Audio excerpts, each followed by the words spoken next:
This rotini. We'll see later.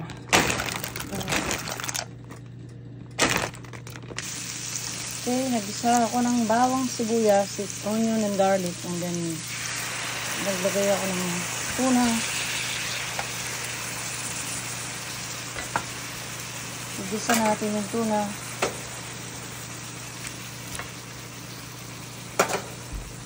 Mix lang.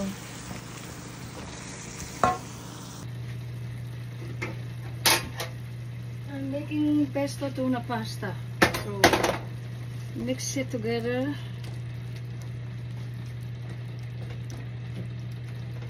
Tapos lagay na yung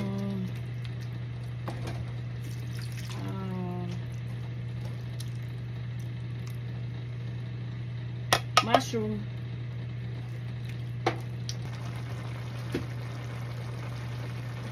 So, ayan. So, add na natin yung pesto.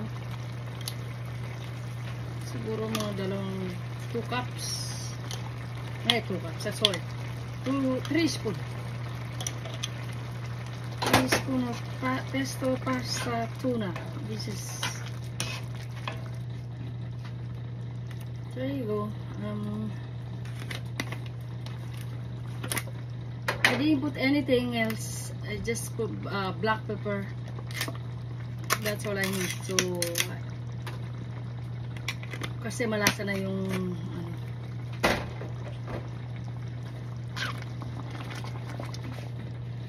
So, pagkatapos niyan, there you go. My shrimp, they're ready. Let me put the shrimp on top of the pasta.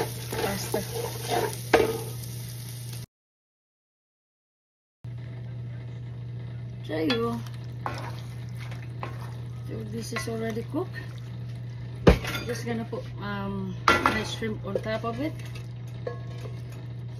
See, it's delicious. Whew. Oof. Yummy. Who wants some? Come here. There you go. I got this tuna, creamy tuna pesto pasta. It's already done. So let's put some Parmesan cheese, and my son he wants to try. So come here. Let me put this. For sure, this is the